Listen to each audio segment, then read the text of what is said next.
at Stamford Bridge. Well, we had an 8-game Saturday for you in the Premier League. It hasn't disappointed with the first 7. Liverpool winning the Merseyside derby. Gary O'Neill winning back at Bournemouth with Wolves. Brentford back to winning ways. So too Manchester City against Brighton. 4-star show from Newcastle against Crystal Palace. Forest were 2 up. Luton came back to get a 2-2, as did Arsenal at Chelsea. And very shortly indeed, we're off to South Yorkshire for Manchester United at Sheffield United.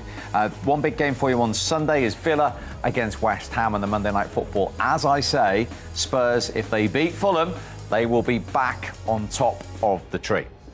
We're going to watch the bottom club very shortly, Sheffield United, at the moment with just 1 point. They are propping up the Premier League table. Bournemouth still under Iraola, waiting for that first win with just 3 points. Burnley, the other team, in the drop zone. And as I say, Arsenal have gone level on points with Manchester City. Both played 9, just 2 goals better off the champions. Then come Liverpool and Spurs, who will be top if they win on Monday. Chelsea are 9th on 12 points. Well, Declan, I suppose sometimes you bring your best football and everything seems easy and maybe you steamroll the opponent. Other times you need heart and grit and you need to find a way to get something. Was today the latter? Yeah, definitely. I think first half from us probably the worst we've played all season in terms of sloppiness, not doing things in our structure, not doing things in how we've worked. But also has massive credit to Chelsea. You know, the manager said this week that they've been really unlucky this season. You know, they were a tough opponent. They've got some incredible players. It was never going to be easy. But to show that heart, that character, you know, when you're 2-0 down, 15 to go, sometimes it's about that inner belief, that mindset that you can do it. And once I got the first, and you know, we kept pushing. It's about driving the team on and making sure that everyone else believes that we can get something here. So in the end, it's a positive result from where we come from. Just something you said there. What weren't you doing in your structure? And was that sort of on you guys, or was that something Chelsea were doing? No, you know, it was almost like 6 in midfield, wasn't it? Yeah, which would have made it tough, I'm sure. Yeah, I think Chelsea, the way they worked in midfield, made it really compact. But even us on the ball, my first pass wasn't good enough for the game. I give it away, sloppy pass, ends in an attack. Did you give them a lot of early encouragement? I think so, yeah. I think we give away one in the box in the first 5 minutes. I give away one. Some sloppy errors in front of goal up in the other end. But I think second half, you know, we showed what we're about, that belief, that hunger, never said die attitude. And, you know, to stay unbeaten as well so far, you know, it's a name for us that we want to keep doing. And it just looked, it was starting to feel like it was slipping away, wasn't it, when you got your goal? Did you feel that? Do you know what, when you look up at the clock and, you know, Chelsea, you know, we've gone full gas for the whole game and you start to run out of legs. But when I latch onto that one and put it in, you find a second bit of energy, shall I say, and, you know, what a cross. And, you know, obviously Trossard, all the subs who come on were outstanding today. It's a massive team effort. You know, it's about the team always, and I think today we showed great heart and character. Just tell us about the picture you saw for your goal, because we see those types of mistakes from goalkeepers quite a bit, because obviously most teams are looking to play out, but they're not always punished. Yeah, I think it was the fact that the angle of where I was, instead of driving the ball with my laces, you know, I kind of had to curl it away from the keeper. And luckily enough, I think it hit the post and went in, or hit the side. Not lucky, Declan. Not lucky. No, obviously it was this quick instinct. You know, you've got a split-second decision whether to pass the ball forward and someone else have a shot, or I take it on. And, you know, obviously I took it on, I scored. Was obviously buzzing, but we're still 2-1 down at that point, and, you know, I wanted us to kick on, and, you know, we did that. And very lastly, nice to get the goal here, given your journey, your story with Chelsea. Yeah, I've been due one here, to be fair. Obviously I always wish the club well. You know, it's a club who's always done massive things for me in the past, you know, especially at the start of my career. So no, it was nice to get a goal here, but more importantly, I'm so happy for the Arsenal fans today, and obviously for the team. Well done. Thank you. Well done, Dec. Yes, they got a point. He said it wasn't good enough, and they went 2-0 down. And tell me, Mudryk was definitely crossing here, wasn't he? Oh, he was. Yeah. He was lucky to get a goal anyway. So therefore, that was a lucky break, and especially in the beginning of the second half. So that broke a little bit, you know, the attitude of Arsenal. He wanted to cross it, and it just went over it. So he was lucky. I want somebody to interview him and ask him if it was. I think that you can see any issue at all with Raya's positioning, right? I don't think so, because if you look at his head, Raya's looking at him, thinking that he's trying to put a cross in. Yeah. So he's trying to make sure that he kind of like guards that. He's not expecting that. No, you can't blame the keeper for that at all. How that's gone in, but like, you know, a goal's a goal. You know, it's a miss kick. It's a miss kick, of course. But it went in, and you know, it counts.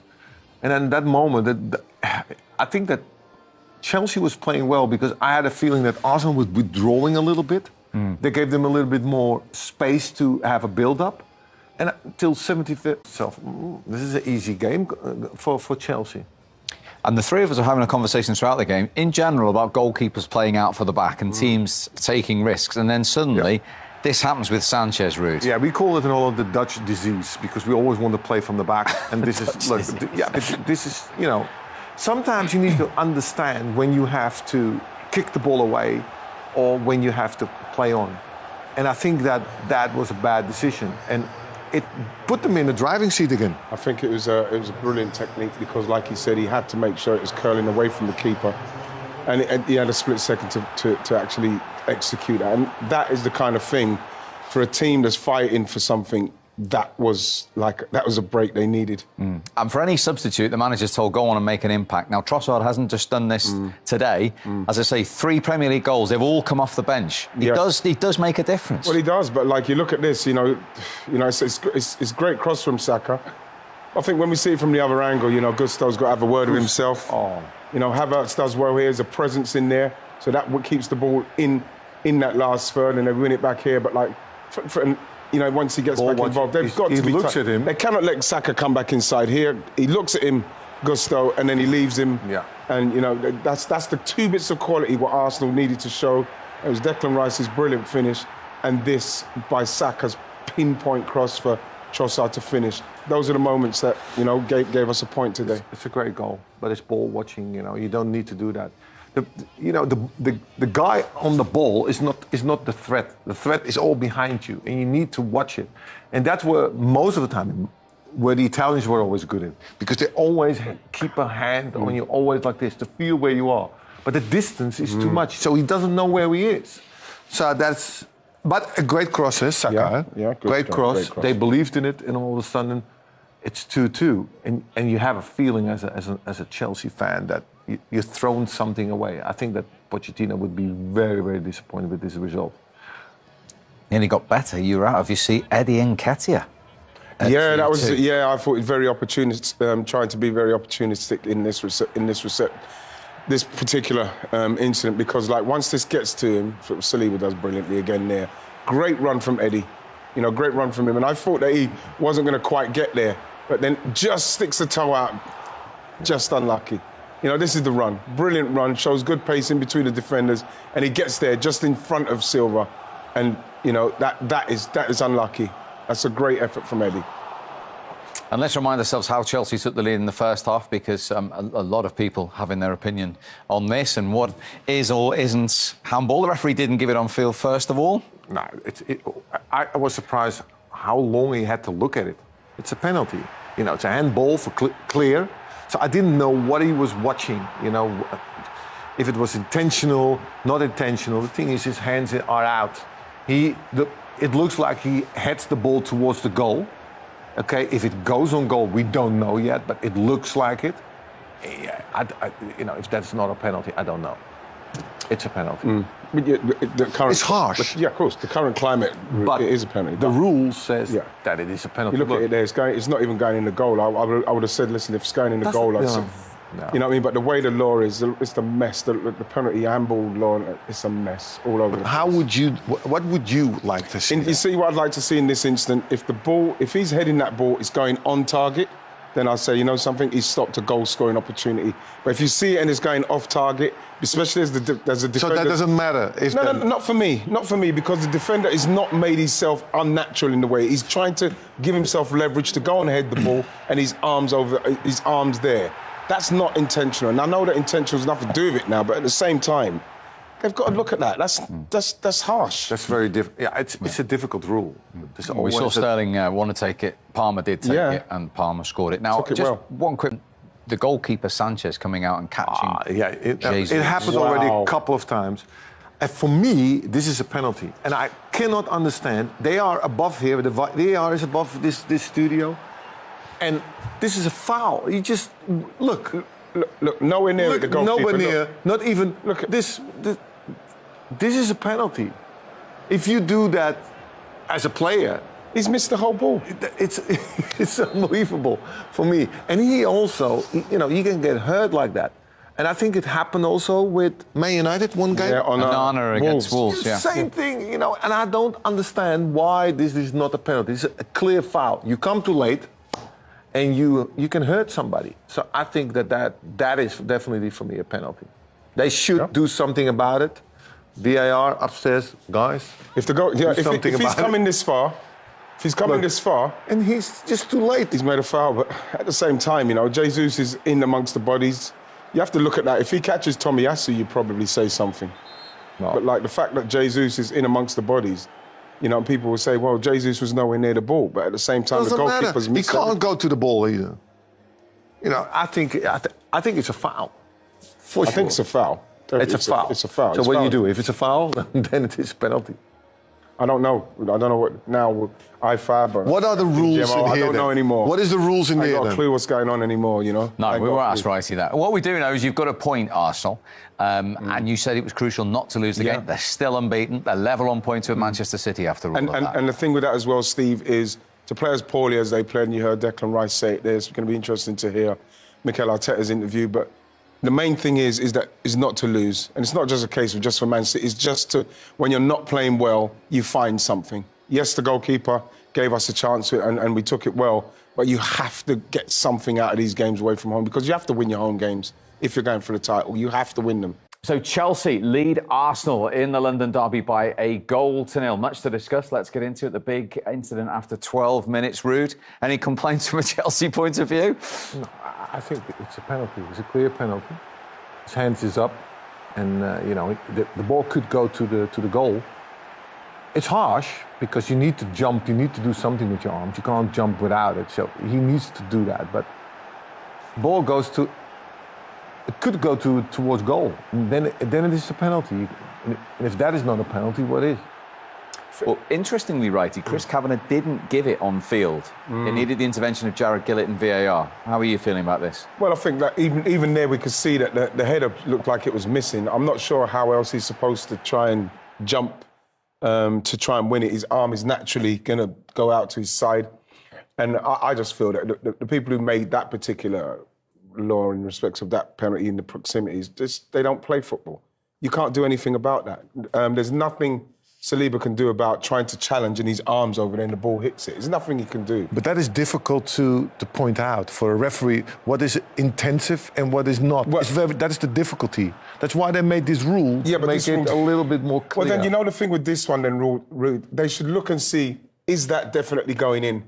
Is he stopped a goal-scoring opportunity? Because if you look at it, that's what they should be judging that on, because there's nothing Saliba could do to get out of the way of that. So if that's going in the goal, then I don't think I'd complain about it. That's not going in the goal. Presumably the interpretation is it's out, it's above your head height, it's in an unnatural, above shoulder height. That don't look unnatural to me in respects of trying to challenge for a ball in the box. His arm's not up here. But that is true, but you have to draw a line, you know, as a referee to where you should, you know, give a penalty or not. I think it's already difficult for referees to point that out. And they change the rules a lot of times to make it more difficult. The thing is, there's so many grey areas in football that it makes it sometimes difficult to pinpoint everything. The thing is with Ruud, even if Arsenal got that, I'd be saying that's harsh on Chelsea because I'm not sure what the defender could do. Harsh for sure. You know, because but it is a penalty. Okay, I'll leave it with Ruud. Okay, we must move on. Now, what I must ask you is, Cole Palmer took the penalty, as he did at Burnley, but you noticed just beforehand, Raheem Sterling running across. No, Ian noticed it. He was seeing this discussion, and I think that, look, he just said, "No, Palmer." I like that, but Palmer, I like that from Palmer, but I like the fact that the team came round and said, "Let him do it," and Raheem took it. Look, Raheem's going over to celebrate with him. The thing is that Raheem looked a little bit disappointed at first, but then Fernandes came and said something, someone else came and said something, and it's done. And they scored a penalty, and everybody's celebrating together. It's not a bad thing. It's good for you know, he is a striker. He wants to score goals, and he was eager to take it. I like that. And that's what you need from a striker. So therefore, positive for him. Okay, so that's the first away goal Arsenal conceded this season. What has gone wrong with Arsenal? Why have Chelsea stopped them playing? It's not so much what's gone wrong with Arsenal. I have to give Chelsea credit for the way they've defended. They've defended very well. They know Arsenal want to play out from the back, and when you look at the 4-4-2 that they've got, you can see the spaces what they're leaving. You can see space on the wings, and you can see space in the defensive area. Look how much space Chelsea's saying, you can have it there. We haven't got no problems with you having the ball there. But you can see how narrow it is. Look where Cucurella is. Look where Gusto is. They're quite narrow. But then once this ball goes here, look, now Cucurella, you can see even to a certain extent, Saka gets down, he's going to be a bit isolated. But then Cucurella does well. And that's what he's been doing all game. He's not giving him no opportunity to get on the ball, Saka. We can't get them into a one-on-one situation. This is a 4-3-3, and you can see how they've blocked in those two guys. Look where he has to come. Look where, there. Look at Cucurella, in again, in again. They win the ball. Arsenal are not moving it quick enough. They're not brave enough. They're not putting it into areas. People are not making the movement. So we can't get the balls into one-on-one situations so Saka can take him on. And Chelsea are defending well. But it was hard for Chelsea to keep on doing that. I think they did it for 20 minutes. Then they scored a goal. And then after that, Arsenal had much more of the ball. But too slow, Ruud. Too slow. It's not easy. I think they have to have more patience if they want to get to areas where they can score a goal. Chelsea has a lot of difficulty for build-up. Every ball they got, all the time goes back. Eventually it goes to the goalkeeper. Goalkeeper has to have the long ball. How many times they had the long ball, there was nobody there. So therefore, Chelsea is just hoping that Arsenal has the ball, try to nick it from him, and then in a counter-attack try to score a goal. That's a little bit the plan of Chelsea. Chelsea lead Arsenal by 1-0 at half-time. It came from the penalty spot. The award of the penalty was contested by Arsenal players, as you would imagine, because the handball rule is probably the most open to interpretation of all the laws in the game. Jimmy, what's your thoughts on this incident? Well, I think it's for me it's a penalty. It's a good cross from Sterling into the box, and what Mudryk does, he comes across the defender and he heads the ball, and for me that's an unnatural position for the defender, how he's going and where he's putting his arm. And now the rules leaves a grey area, but we have seen that they're giving penalties because of these kind of situations. And with penalties being given in the Premier League, yeah, I need to come in there. I have Jim, to say yes, it's a penalty. Because I just say you said it's an unnatural position. How are you meant to jump then? Because you can't jump like that. No, you can't.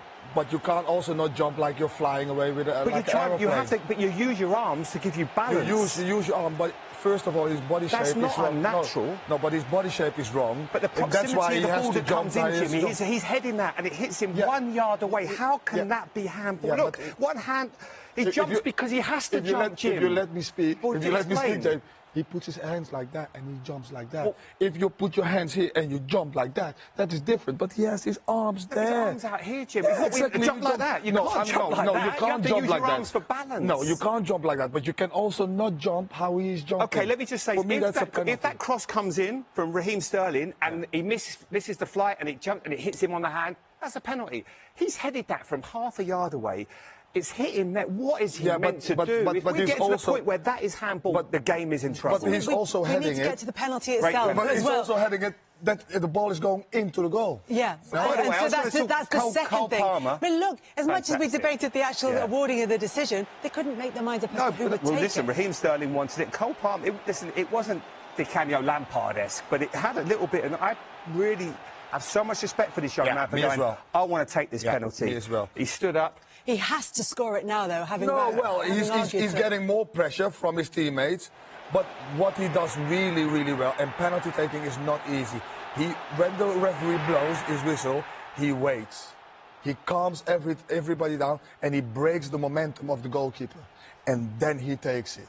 And he's been the best player on the pitch. He deserves that. And that, for me, is confidence. That, for me, is having something, a little bit of arrogance. What is allowed. Pleasant day for football here in West London. Derek Ray here on the commentary box, joined as always by former England defender Lee Dixon.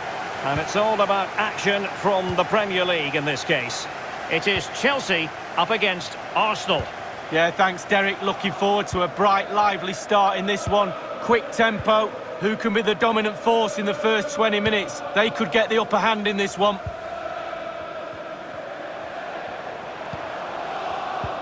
And this is how it looks for Chelsea. N'Golo Kanté starts alongside Jorginho in the centre of midfield. Can they forge ahead? Not been for the keeper. Well, he was so sharp, the goalkeeper there, wasn't he? What a wonderful save.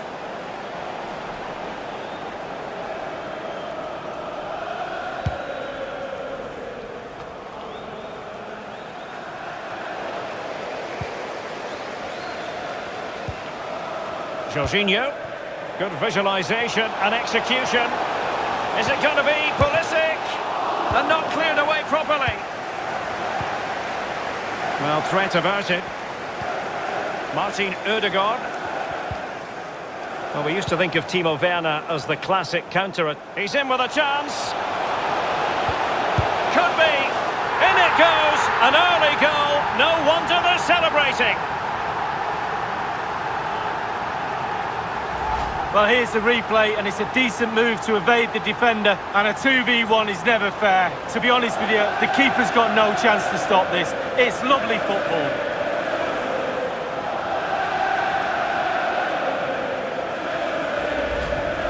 So the match has restarted, 1-0 here.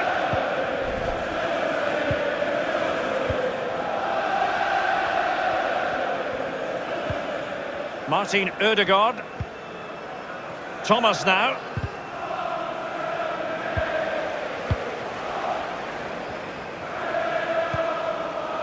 Jorginho.